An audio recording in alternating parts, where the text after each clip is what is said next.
नमस्कार दोस्तों, डेट आज की देखो 25 जून 2025 है और स्वागत है आपका एटोरियल डिस्कशन में। आज देखो 3 इश्यूज हम डिस्कस करेंगे, तीनों डिटेल से। सबसे पहले साउथ एशिया की इकोनॉमिक इंटीग्रेशन से संबंधित आर्टिकल है।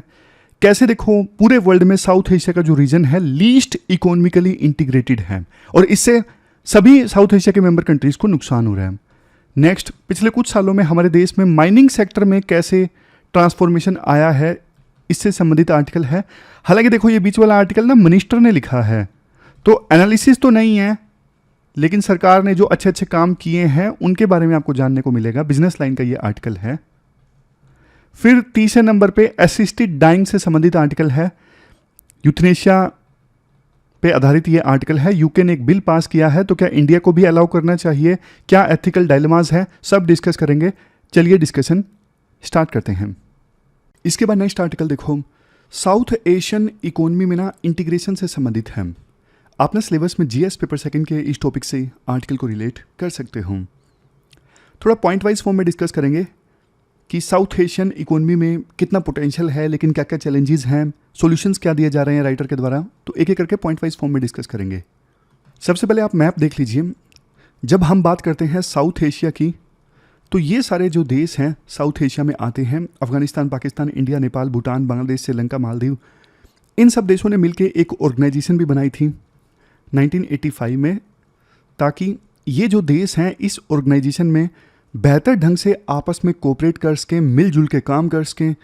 लेकिन इस ऑर्गेनाइजेशन का जो ट्रैक रिकॉर्ड है काफ़ी ज़्यादा ख़राब रहा है। वैसे 2006 में एक एग्रीमेंट भी साइन हुआ था जिसका नाम है SAFTA. SAFTA agreement SAARC organization के मेंबर कंट्रीज़ के बीच में साइन हुआ था 2006 में, ताकि ट्रेड ज़्यादा हो सके साउथ एशियन कंट्रीज़ के बीच में। लेकिन ये जो एग्रीमेंट है साफ्टा नाम का है, क्योंकि कोई खास ट्रेड होता नहीं है साउथ एशियन कंट्रीज़ के बीच में। आर्टिकल के शुरुआत में इंट्रोडक्शन में ये बोला जाता है कि साउथ एशिया जो है पूरे वर्ल्ड में one of the least economically integrated region है। क्या मतलब है इस पॉइंट का? इस पॉइंट का मतलब ये है, जैसे देखो एक रीजन में फॉर एग्जांपल साउथ एशिया में जो देश है इनके आपस में कितना ट्रेड होता है। ज़्यादा ट्रेड होता है तो मतलब इकोनॉमिकली ज़्यादा इंटीग्रेटेड हैं, कम ट्रेड होता है तो मतलब कम इंटीग्रेटेड हैं। आप कंपेयर कीजिए, साउथ एशिया के मेंबर कंट्रीज टोटल जितना ट्रेड करते हैं ना, उसका देखो सिर्फ 5 से 7% ये देश आपस में ट्रेड करते हैं। लेकिन आप यूरोपियन यूनियन से कंपेयर करोगे, यूरोपियन यूनियन के मेंबर कंट्रीज टोटल जितना ट्रेड करते हैं वर्ल्ड में, उसका देखो 45% तो ये देश आपस में ही कर लेते हैं। आप आसियान कंट्रीज का एग्जांपल लीजिए, south east Asian countries ASEAN, जैसे इंडोनेशिया, मलेशिया, सिंगापुर, थाईलैंड, ये सब। तो आसियान के मेंबर कंट्रीज वर्ल्ड में टोटल जितना ट्रेड करते हैं उसका 22% तो ये आपस में ही कर लेते हैं।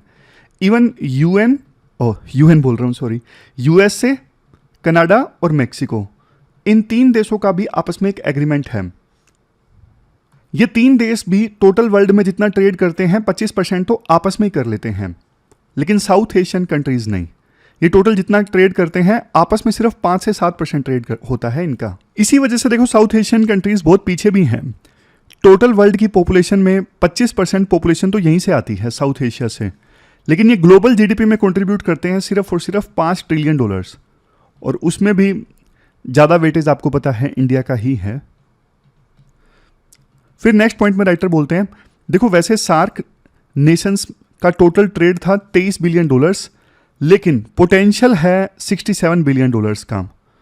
बल्कि UNESCAP की स्टडी कहती है कि 2020 में ना साउथ एशियन कंट्रीज के बीच में आपस में ट्रेड पोटेंशियल $172 बिलियन का था। यानी जितने का पोटेंशियल है उसका तो बहुत कम परसेंटेज अभी ट्रेड हो रहा है। 86% वेस्ट, 86% ट्रेड पोटेंशियल तो वेस्ट ही हो रहा है, यूज ही नहीं हो रहा है। साउथ एशियन कंट्रीज दूर दराज के देशों से ट्रेड कर लेंगे। इंडिया जैसे ब्राजील से सामान मंगवा लेता है, लेकिन पाकिस्तान से नहीं लेगा।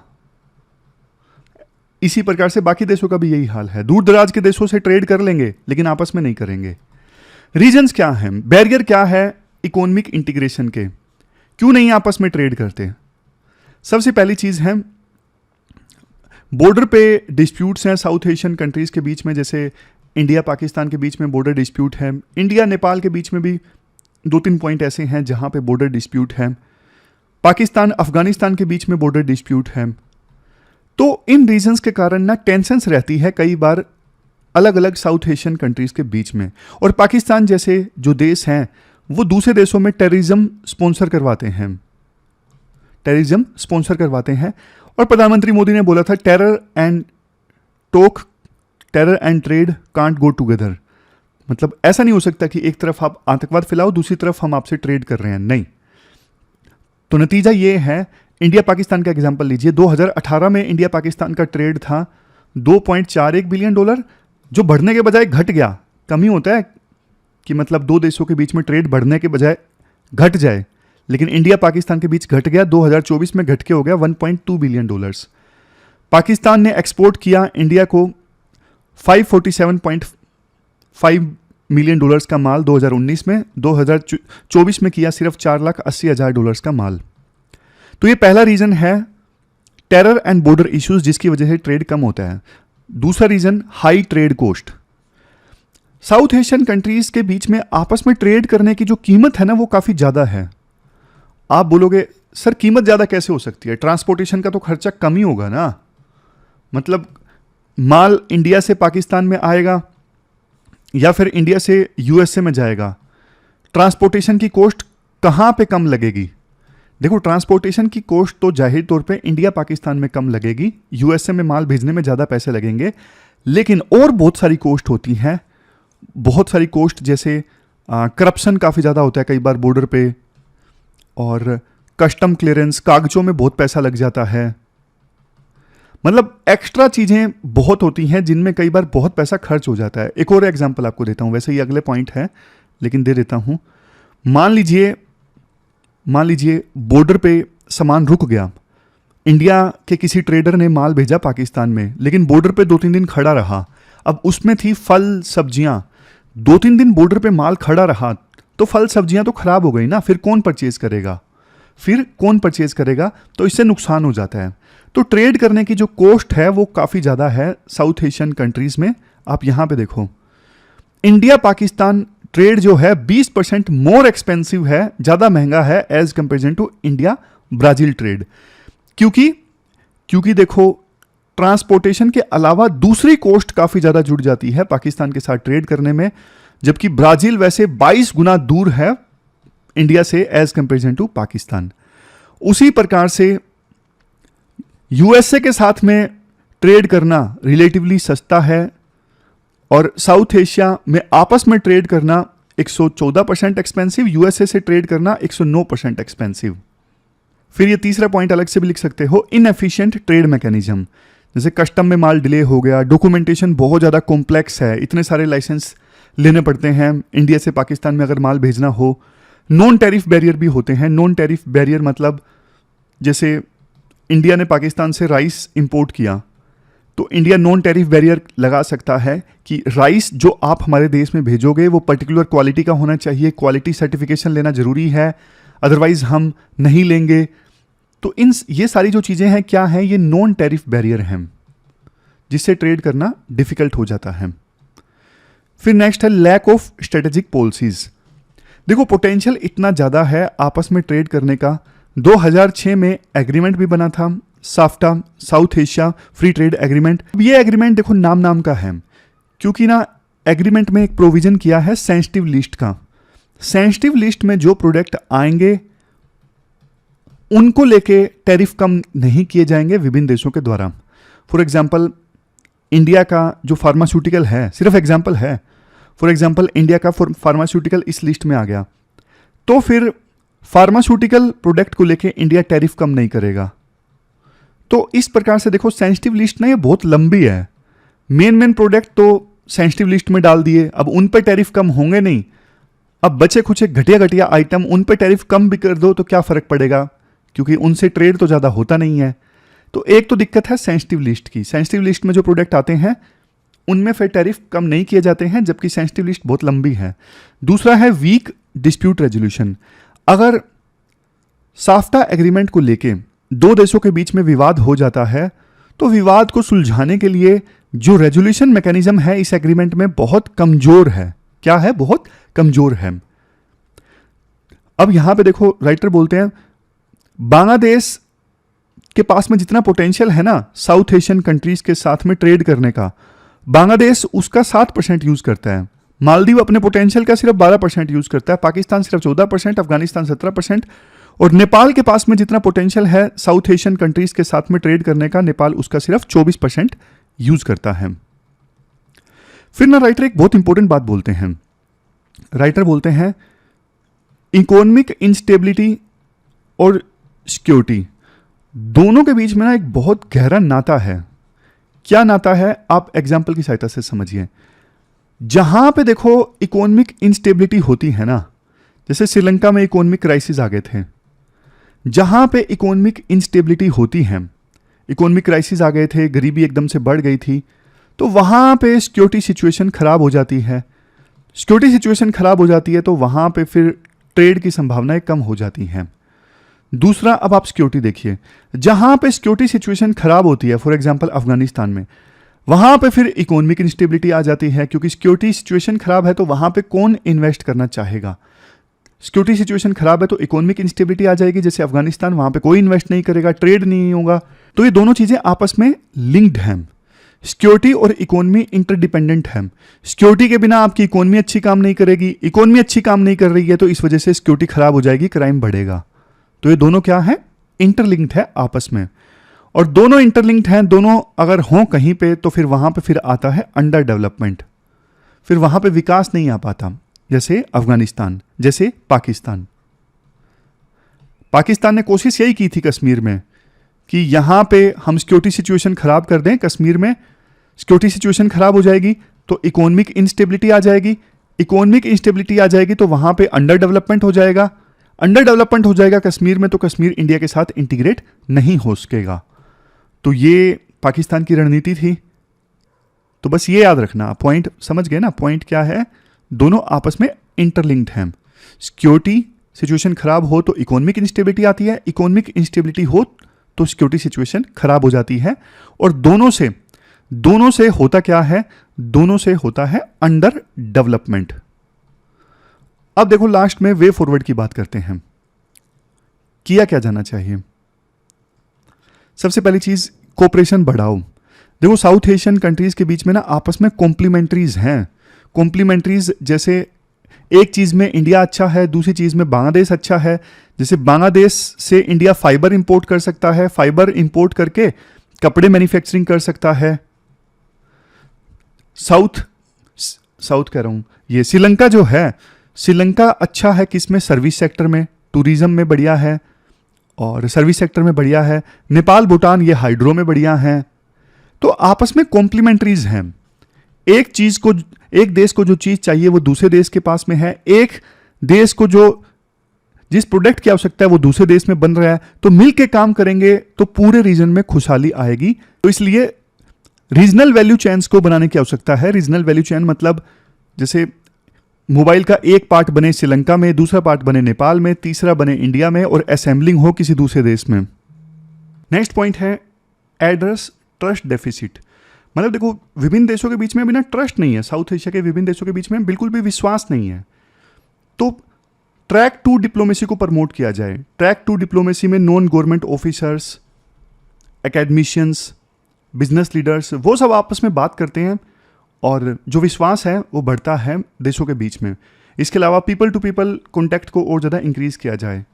अब जैसे देखो श्रीलंका के लोग ज़्यादा इंडिया में घूमने आएंगे, इंडिया के लोग ज़्यादा श्रीलंका में घूमने जाएंगे, पीपल टू पीपल कॉन्टैक्ट बढ़ेगा तो विश्वास और ज़्यादा बढ़ता है। और शेयर्ड गोल्स पे ज़्यादा फोकस किया जाए। साउथ एशिया के जो मेंबर कंट्रीज़ हैं ना, उनके गोल कुछ शेयर्ड हैं। अनएम्प्लॉयमेंट की दिक्कत सब देशों में है, स्टेबिलिटी की दिक्कत सब देशों में है, तो ये जो गोल्स जो आपस में सेम है ना, इन पे फोकस किया जाए। Next, political will and institutional reforms. मतलब देखो अगर साउथ एशिया को इकोनॉमिकली इंटीग्रेट करना है ना, सबसे पहली चीज़ विल पावर होना स्ट्रॉन्ग होना। पॉलिटिकल लीडर्स के अंदर ना विल पावर होनी चाहिए।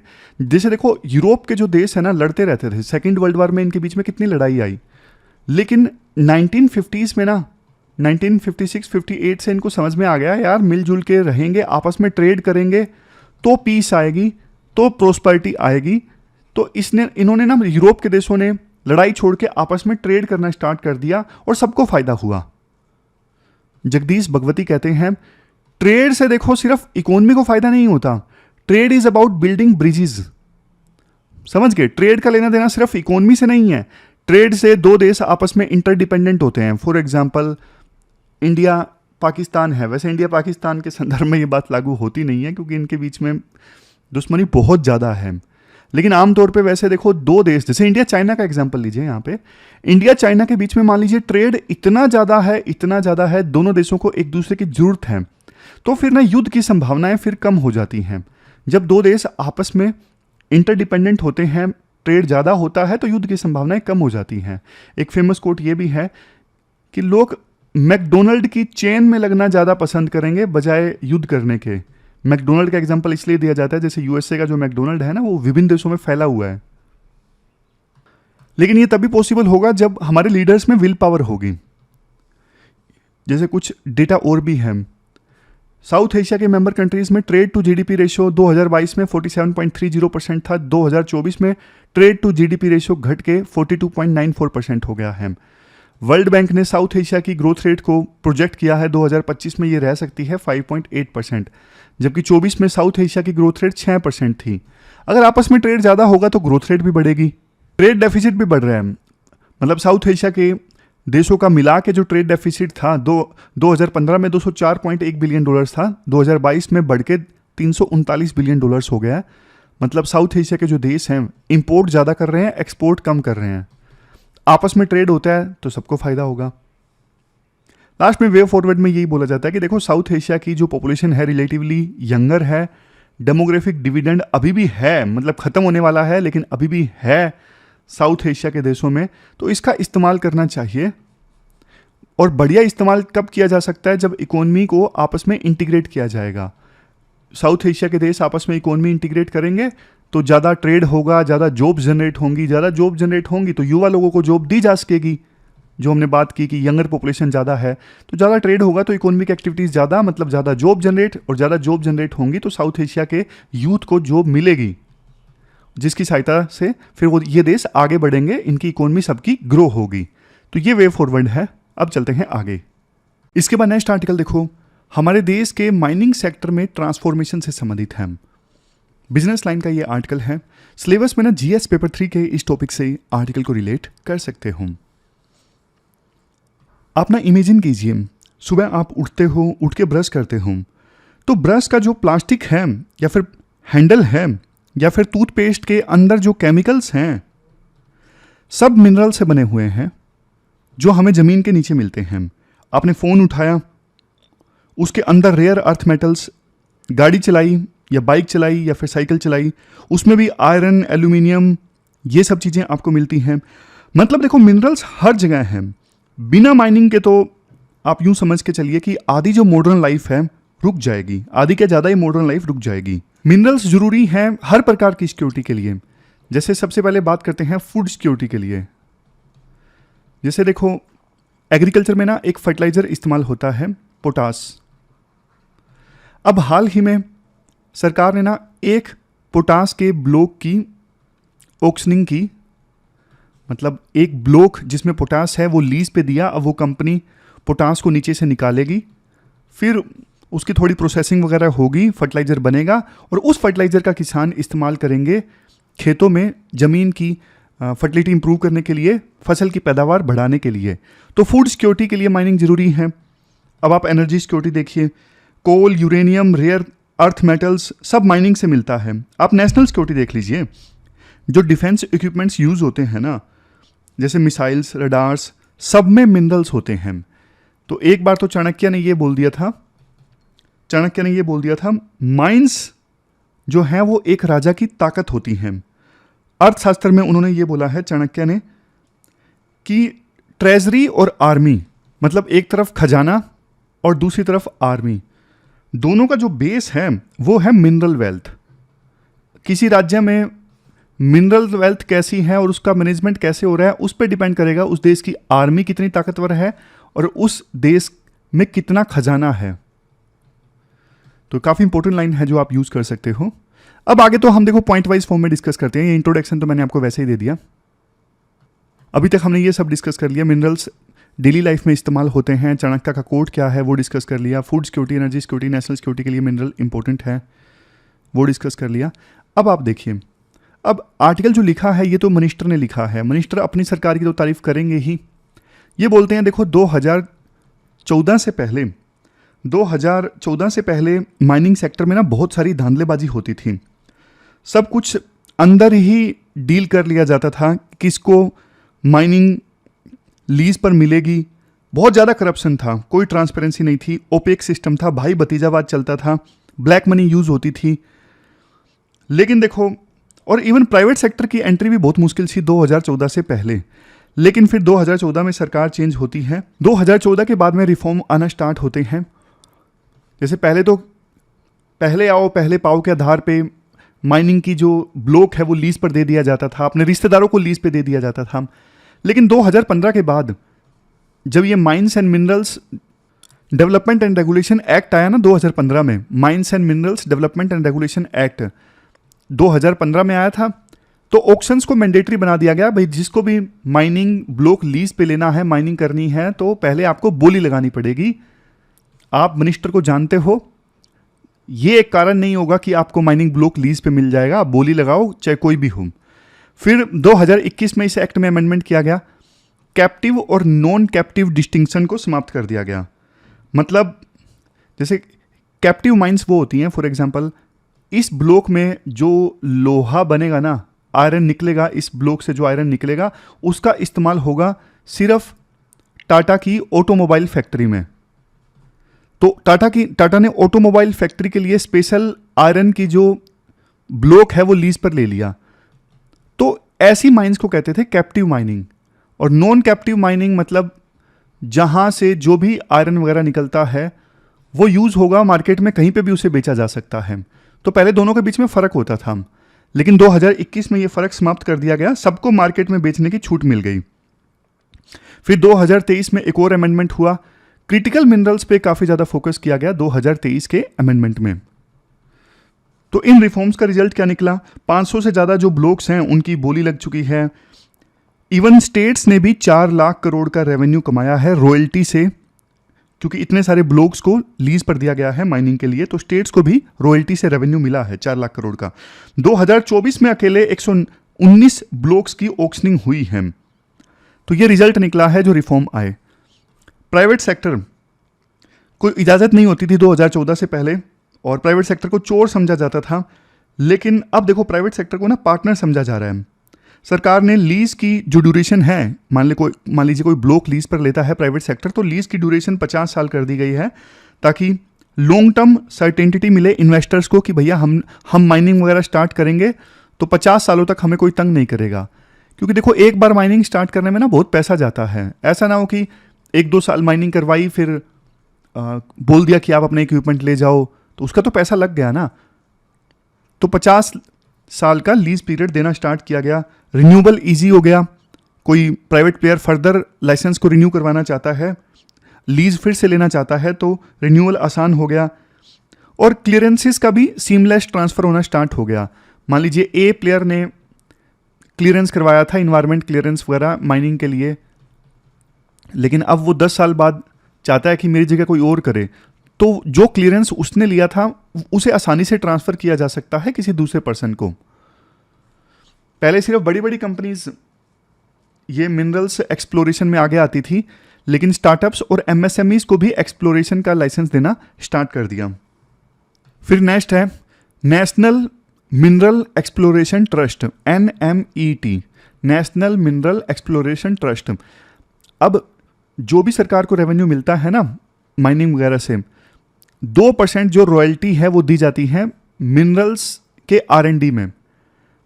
मिनरल्स में भी R&D होनी चाहिए, इसके लिए रॉयल्टी का 2% पैसा जाता है इस फंड में, नेशनल मिनरल एक्सप्लोरेशन ट्रस्ट में।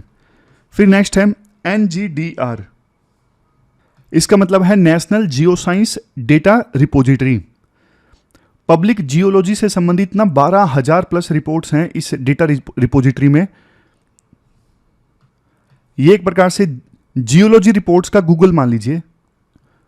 आप सर्च कर सकते हो कोई भी जियोलॉजी रिपोर्ट इस पोर्टल पे जाके, इस रिपोजिटरी में जाके। फिर नेक्स्ट है drone surveys. Drone surveys start हुए जहाँ पे मिनरल वेल्थ वगैरह है ताकि फास्टर मैपिंग हो सके।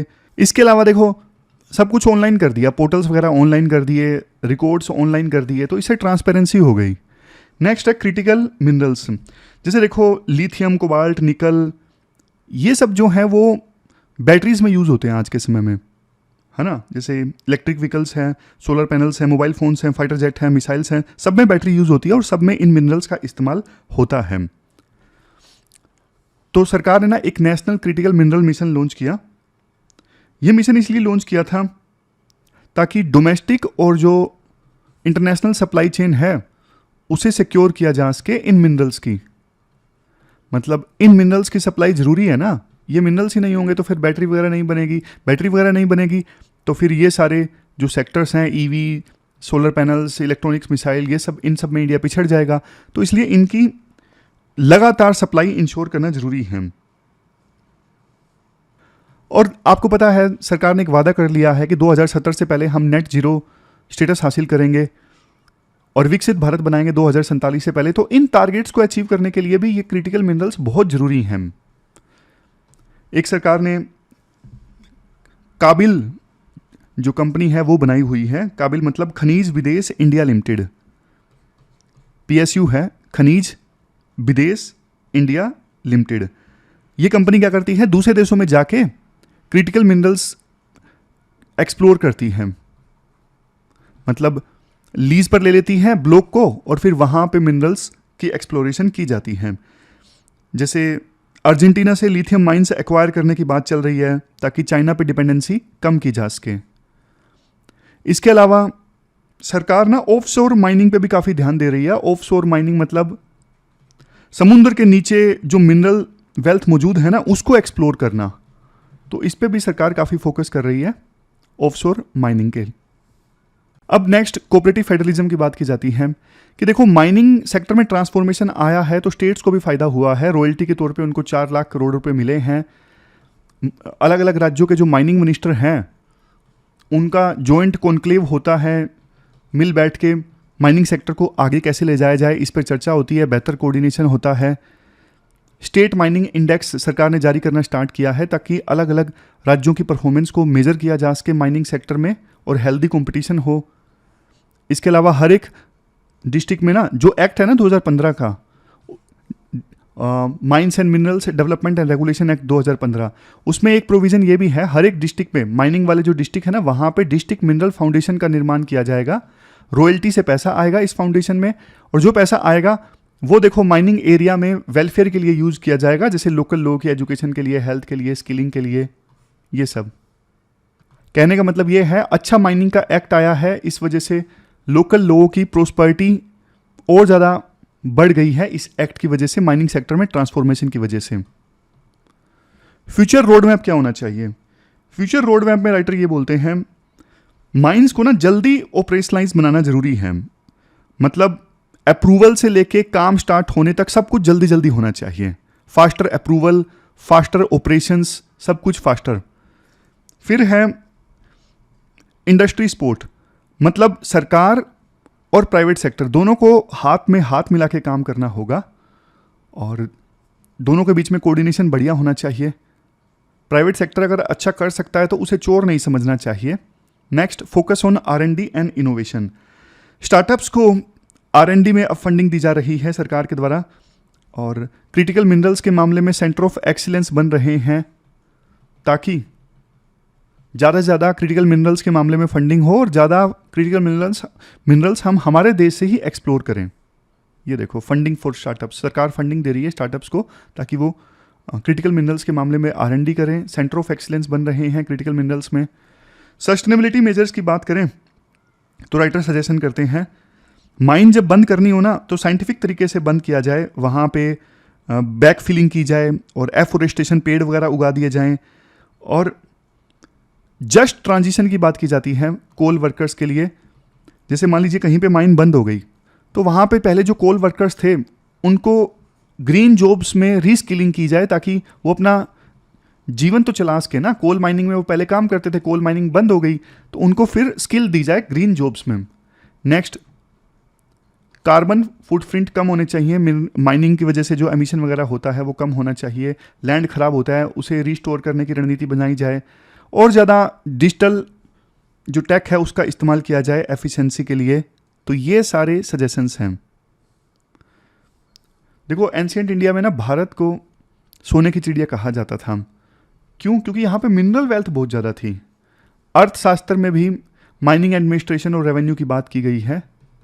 तो हमें भी हमारे देश की मिनरल वेल्थ को ना बेस्ट ढंग से यूटिलाइज करना जरूरी है, तभी हम भारत को विकसित भारत बना सकते हैं 2047 से पहले। इसके बाद नेक्स्ट आर्टिकल देखो, असिस्टेड डाइंग से संबंधित है। ये भी काफ़ी इंपॉर्टेंट आर्टिकल है।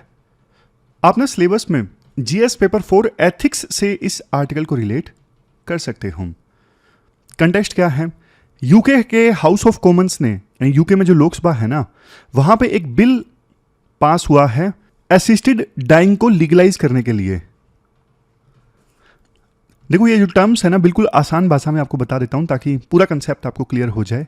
सबसे पहले आपको एक टर्म का मतलब पता होना चाहिए, terminally ill patients. Terminally ill patients, देखो वो पेशेंट्स जो ऐसी बीमारी से ग्रस्त हैं जिसका कोई इलाज नहीं है, इनक्यूरेबल है, कोई इलाज नहीं है, और उन पेशेंट्स की वैसे भी डेथ होने वाली है आने वाले कुछ दिनों में या फिर आने वाले कुछ महीनों में। जैसे ए है, ए ऐसी बीमारी से सफ़र कर रहा है जिसका कोई इलाज नहीं है और ए मरने वाला है, ए को पता है कि मैं मरने वाला हूँ आने वाले कुछ दिनों में या फिर कुछ महीनों में, ये निश्चित है। तो ए हुआ टर्मिनली इल पेशेंट। अब यहाँ पे देखो, मान लीजिए ए जो टर्मिनली इल है, जो मरने वाला है आने वाले कुछ दिनों में या महीनों में, बहुत ज़्यादा पेन झेल रहा है फिलहाल, तो उसको यार लगेगा यार मैं वैसे भी मरने वाला हूँ, तो अभी मैं अपनी मर्जी से मर जाऊं तो ज़्यादा बढ़िया है, कम से कम मेरा पेन जिससे मैं सफ़र कर रहा हूँ उससे तो छुटकारा मिलेगा। जब मुझे मरना ही है तो मैं क्यों सफ़र करूँ, मैं क्यों झेलूँ, क्यों मैं दर्द सहन करूँ? इससे अच्छा तो मैं पीसफुली अपने मौत को गले लगा लूँ, इंतजार करने के बजाय तो मैं अभी की अभी मौत को गले लगा लूँ। तो ये सोच ए के अंदर आ सकती है। तो जब उसे मरना है ए को, तो उसके पास में क्या ऑप्शन है? उसके पास में देखो मेनली दो ऑप्शन है, असिस्टेड सुसाइड।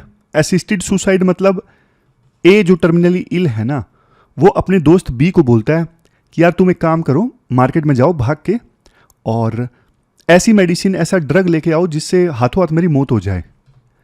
तो बी भाग के गया मार्केट में और ऐसी मेडिसिन लाके दे दी ए को। डॉक्टर्स की प्रेजेंस में ए ने वो मेडिसिन कंज्यूम कर ली और उससे उसकी डेथ हो गई।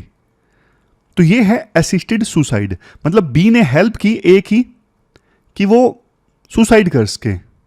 चूंकि बी ने हेल्प की है मार्केट से दवाई वगैरह लाने में, तो ये बी की जो हेल्प है ये इसीलिए इसको बोला जाता है असिस्टेड सुसाइड।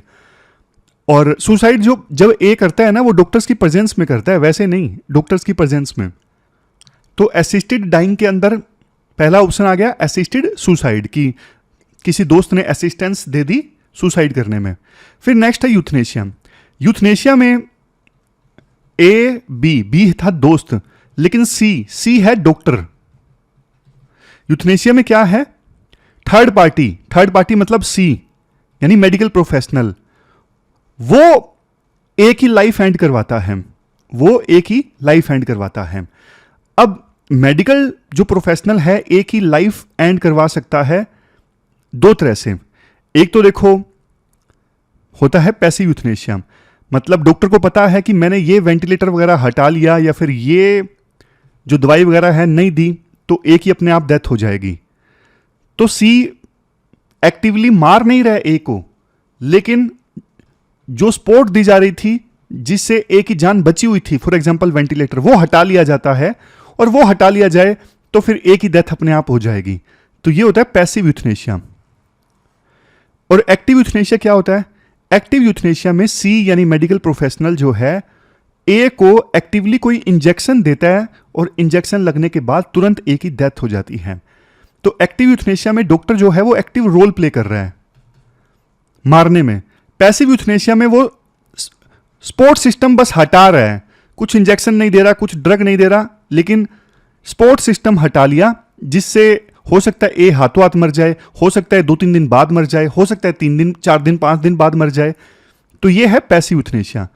और पहला जो ऑप्शन था असिस्टेड सुसाइड, उसमें तो आपको पता ही है, दोस्त दवाई वगैरह ला के देता है और मदद करता है अपने दोस्त को की सुसाइड करने में। तो यूके का जो असिस्टेड डाइंग बिल है, इसके मुख्य प्रोविजन इस प्रकार से है, हालांकि इनका बिल हमारे काम का नहीं है, बस एक कंसेप्ट समझने के लिए देख लीजिए। किसके लिए अलाउड होगा ये असिस्टेड डाइंग? मेंटली कॉम्पिटेंट होना चाहिए वो पर्सन, 18 से ज़्यादा एज होनी चाहिए और टर्मिनली इलनेस होनी चाहिए, मतलब ऐसी बीमारी से ग्रस्त जिसका कोई इलाज नहीं है और 6 महीने के अंदर अंदर उसकी डेथ होने की संभावना होनी चाहिए।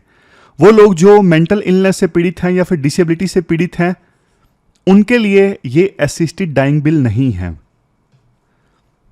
2 इंडिपेंडेंट डॉक्टर कंफर्म करेंगे कि पेशेंट एलिजिबल है या नहीं है असिस्टेड डाइंग के लिए, तभी उसको असिस्टेंस दी जा सकती है मरने के लिए।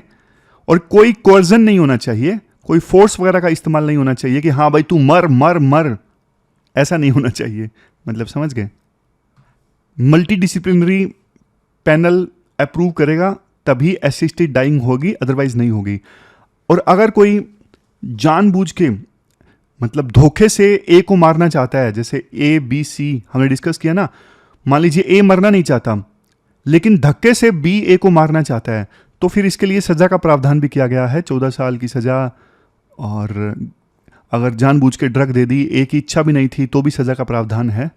चलो ये तो यूके की बात कर ली हमने। हमारे लिए इंपॉर्टेंट है इंडिया। इंडिया में लीगल पोजीशन क्या है? क्या असिस्टेड डाइंग अलाउड है? नहीं, असिस्टेड डाइंग हमारे देश में अलाउड नहीं है। हमारे देश में ना यूथनेशिया अलाउड है, वो भी पैसिव यूथनेशिया। एक्टिव यूथनेशिया हमारे देश में अलाउड नहीं है। ना असिस्टेड सुसाइड अलाउड है, ना एक्टिव यूथनेशिया अलाउड है, सिर्फ अलाउड है पैसिव यूथनेशिया। 2011 में Aruna Shanbaug versus Union of India case में सुप्रीम कोर्ट ने पैसिव यूथनेशिया को अलाउड किया था, वो भी स्ट्रिक्ट कंडीशंस के अंतर्गत। मतलब अगर कोई पेशेंट टर्मिनली इल है तो उसका लाइफ सपोर्ट सिस्टम विड्रॉ किया जा सकता है, लेकिन हाई कोर्ट के अप्रूवल के बाद ही। समझ गए? फिर 7 साल बाद 2018 में सुप्रीम कोर्ट का एक और वर्डिक्ट आया, common cause versus Union of India case में। इस केस में 5 जजेस की सुप्रीम कोर्ट की बेंच ने यह वर्डिक्ट दिया कि आर्टिकल 21 है ना संविधान का, right to life with dignity, इस right to life with dignity के अंदर right to die with dignity भी आता है। यानी जो मरने का अधिकार है ना डिग्निटी के साथ में, वो भी आर्टिकल 21 का पार्ट है। तो कोर्ट ने पैसिव यूथनेशिया को लीगलाइज कर दिया और कोर्ट ने ना एक लिविंग विल का कंसेप्ट इंट्रोड्यूस किया। लिविंग विल मतलब जैसे बहुत सारे लोग ना कोमा में चले जाते हैं। अब कोमा में है मान लीजिए कोई 6 महीने से, तो वो तो अपने डिसीजन ले नहीं सकता अब कि उसे मरना है या नहीं मरना है। लेकिन मान लीजिए कोमा में जाने से पहले अगर वो अपनी लिविंग विल छोड़ के गया है, जैसे लोग अपनी विल छोड़ के जाते हैं ना कि मरने के बाद मेरी जायदाद किसकी होगी, तो उसी प्रकार से कोमा में जाने से पहले अगर वो पर्सन अपनी लिविंग विल छोड़ के गया है कि मैं कल को ऐसी सिचुएशन में आ जाता हूं कोमा वगैरह में, तो मेरे साथ क्या किया जाए। अगर वो लिविंग विल में ये कह के जाता है कि मुझे कोमा में ना रखा जाए 2 महीने से ज़्यादा, और अगर ऐसी कंडीशन आ जाती है कि मेरा ठीक होना नामुमकिन है तो मुझे फिर मौत दे दी जाए, ऐसा वो लिख के गया है अपनी लिविंग विल में कोमा में जाने से पहले, यानी इसे बोलते हैं एडवांस डायरेक्टिव। यानी कोमा में जाने से पहले ही वो एडवांस डायरेक्टिव दे के चला गया। तो फिर देखो लिविंग विल के अकॉर्डिंग ना टर्मिनली इल पेशेंट्स को पैसिव यूथनेशिया दिया जा सकता है। तो ये अलाउड कर दिया था सुप्रीम कोर्ट ने 2018 में, लेकिन कंडीशंस काफ़ी ज़्यादा स्ट्रिक्ट थी। फिर सुप्रीम कोर्ट ने ना 2023 में कंडीशंस को थोड़ा लिबरल बना दिया, थोड़ा आसान बना दिया, ताकि पैसिव यूथनेशिया को यूज़ करना ज़्यादा इजी रहे। जैसे 2023 की गाइडलाइन से पहले ये ज़रूरी था कि लिविंग विल को या फिर एडवांस डायरेक्टिव को ना जुडिशियल मजिस्ट्रेट अटेस्ट करे और काउंटर साइन करे। लेकिन 2023 की गाइडलाइन में ये प्रोविजन कर दिया गया कि यार ये नोटरी या फिर गेस्टेड ऑफिसर अटेस्ट करेगा तो भी सफिशिएंट है लिविंग विल बनाने के लिए। जुडिशियल मजिस्ट्रेट के साइन होने जरूरी नहीं है, नोटरी वगैरह से अटेस्ट कर लो बहुत है। 2023 की गाइडलाइन से पहले ये बोला गया था कि लिविंग विल कोमा में जाने से पहले अगर कोई पर्सन लिख रहा है तो लिखने के बाद में उसे डिस्ट्रिक्ट कोर्ट में सबमिट करवाना पड़ेगा। लेकिन 2023 की गाइडलाइन में सुप्रीम कोर्ट ने बोला अरे यार डिस्ट्रिक्ट कोर्ट वगैरह में सबमिट मत करवाओ, आप ना health record, national health record का पार्ट इसे बना दो ताकि बाद में हॉस्पिटल्स नेशनल हेल्थ रिकॉर्ड से उसे एक्सेस कर सकें। जैसे आभा आईडी वगैरह बनी हुई है ना, जहां पे आपके सारे हेल्थ रिकॉर्ड उपलब्ध होते हैं, तो उन हेल्थ रिकॉर्ड्स में आप अवेलेबल करवा दो लिविंग विल को, जरूरत पड़ने पे हॉस्पिटल वगैरह देख लेंगे। फिर डॉक्टर्स के संदर्भ में चेंज किया गया। 2023 की गाइडलाइन के अनुसार 3 डॉक्टर्स, जिसमें एक ट्रीटिंग फिजिशियन होगा, 2 दूसरे डॉक्टर्स बीमारी से संबंधित, जिनका देखो कम से कम उस स्पेशलिटी में 5-5 साल का एक्सपीरियंस होगा। ये होगा प्राइमरी बोर्ड, मतलब डॉक्टर्स की क्या क्वालिफिकेशन वो सब बताई गई हैं प्राइमरी बोर्ड में। 2023 से पहले क्या था वो देखो इतना याद रखने की आवश्यकता नहीं थी, जो था वो था। 2023 की गाइडलाइन लेटेस्ट वाली इंपॉर्टेंट है, सही बताऊं तो। फिर टाइम टेकन टू डिसाइड भी निश्चित कर दिया गया है कि प्राइमरी या फिर सेकेंडरी बोर्ड को ना 48 आवर्स के अंदर डिसीजन लेना है कि उनकी क्या राय है पैसिव यूथनेशिया के बारे में। आप बताओ कि ट्रीटमेंट विड्रॉ करनी चाहिए नहीं करनी चाहिए। फिर नेक्स्ट है hospital immediately second board of medical experts constitute करेगा। जब प्राइमरी बोर्ड ने अपनी राय दे दी तो तुरंत की तुरंत सेकेंडरी बोर्ड जो है गठित किया जाएगा हॉस्पिटल के द्वारा। पहले ये गठित किया जाता था डिस्ट्रिक्ट कलेक्टर के द्वारा। तो ये हमने डिस्कस कर लिया 2023 की गाइडलाइंस। अब कुछ ग्लोबल एग्जाम्पल देख लीजिए। नीदरलैंड, लग्जमबर्ग, बेल्जियम, इन देशों ने दोनों टाइप के यूथनेशिया और असिस्टेड सुसाइड को अलाउ किया है। स्विट्जरलैंड ने यूथनेशिया को बैन कर दिया है लेकिन असिस्टेड डाइंग को अलाउड किया है। कनाडा में ना ये अनाउंस किया गया था कि यूथनेशिया और असिस्टेड डाइंग को अलाउ किया जाएगा 2023 तक। बाद में लोगों ने विरोध किया तो इसे डिले कर दिया गया। अब इसका इम्प्लीमेंटेशन होगा 2027 में।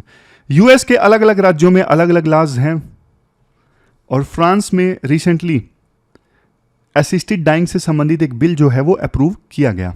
अब यहाँ पे देखो एथिकल डिबेट है, यहाँ पे एथिकल डिबेट है। यूथनेशिया के पक्ष में लोग आर्ग्यूमेंट देते हैं कि देखो ये पर्सनल चॉइस का मामला है। जैसे देखो आपकी चॉइस होती है क्या खाना है, क्या पीना है, कैसे कपड़े पहनने हैं, तो उसी प्रकार से ये आपकी चॉइस होनी चाहिए कब आपको मरना है।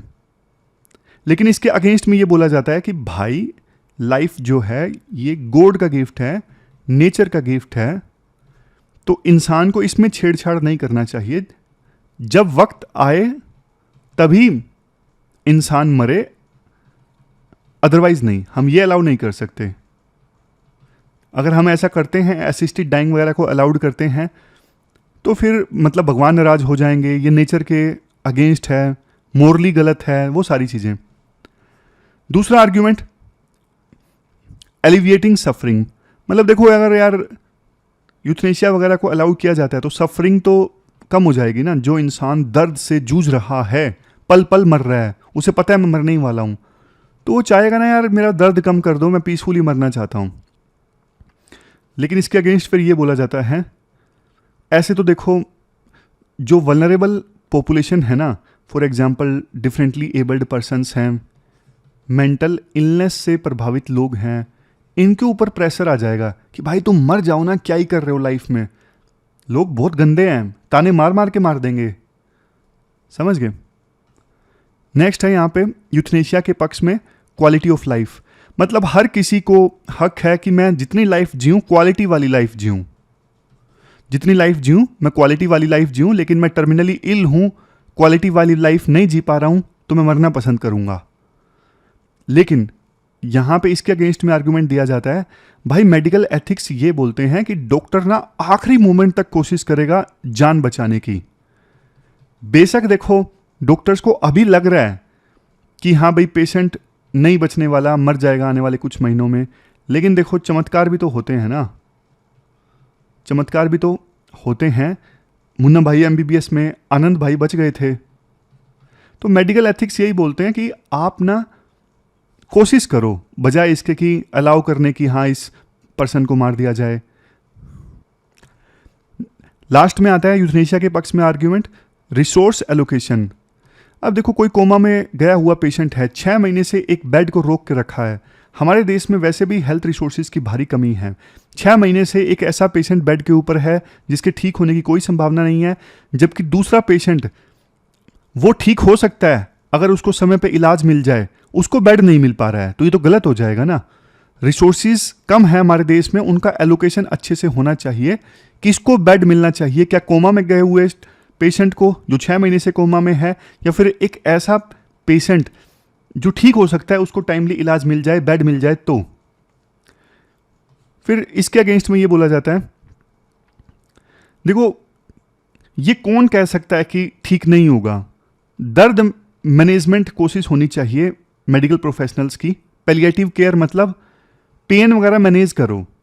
अगर कोई टर्मिनली इल पेशेंट दर्द से जूझ रहा है ना, तो उसका दर्द मैनेज करो। तो ये सारे आर्गुमेंट्स हमने डिस्कस कर लिए। यहाँ पे एथिकल डिबेट है। एक तरफ है इंडिविजुअल ऑटोनमी, पेशेंट का पूरा अधिकार है अपने लिए फैसले लेने का। दूसरा तरफ है लाइफ की सैंक्टिटी, लाइफ की पवित्रता, भगवान की दी हुई है लाइफ, इस पे इंसान की मर्जी नहीं चल सकती। फिर नेक्स्ट एथिकल डायलेमा है, एक तरफ प्रिजर्वेशन ऑफ लाइफ, दूसरी तरफ एलिविएशन ऑफ सफरिंग। एक तरफ है मतलब लाइफ को प्रिजर्व करके रखो जब तक कर सकते हो, दूसरी तरफ भाई पेन से छुटकारा दिलवाओ। एक तरफ कंपैशन है कि हाँ भाई दर्द से जूझ रहा है तो मार दो, दूसरी तरफ है सफरिंग। एक तरफ मिसयूज का रिस्क है, रिश्तेदार भी तो प्रॉपर्टी के लालच में मरवा सकते हैं ना, कि हाँ भाई ये मर जाएगा तो प्रॉपर्टी हमारे हाथ लग जाएगी। दूसरी तरफ कंसेंट है। तो ये सारे एथिकल डायलेमाज हैं। वे फॉरवर्ड में ये बोला जाता है, देखो सबसे पहली चीज इम्प्लीमेंटेशन जो है अभी सुप्रीम कोर्ट की गाइडलाइंस का, वो अच्छे से होना चाहिए। हम असिस्टेड सुसाइड को अलाउ नहीं कर सकते क्योंकि ये कल्चरल सेंसिटिव इशू है। हमारे देश में फिलहाल कल्चर अलाउ नहीं करता है इस चीज़ को, लेकिन जो पैसिव यूथनेशिया जो अलाउड है उसका ठीक ढंग से इम्प्लीमेंटेशन होना चाहिए। पैलिएटिव केयर को मजबूत किया जाए, मतलब जो दर्द वगैरह मैनेज करने वाला जो ट्रीटमेंट है उसे मजबूत किया जाए। वैसे आपको क्या लगता है, आप यूथनेशिया के पक्ष में हो या फिर यूथनेशिया के अगेंस्ट हो? कमेंट बॉक्स में आप बताइए आप किस साइड खड़े हो और क्यों, वाई। अब चलते हैं आगे। लास्ट में क्वेश्चन देख लीजिए जो आपको अटेम्प्ट करना है। क्वेश्चन देखो असिस्टेड डाइंग से संबंधित है, 15 मार्क्स का ये क्वेश्चन है, एथिक्स का क्वेश्चन है। आपको 150 वर्ड्स में इस क्वेश्चन का आंसर देना है। तो ये थी हमारी आज की डिस्कशन।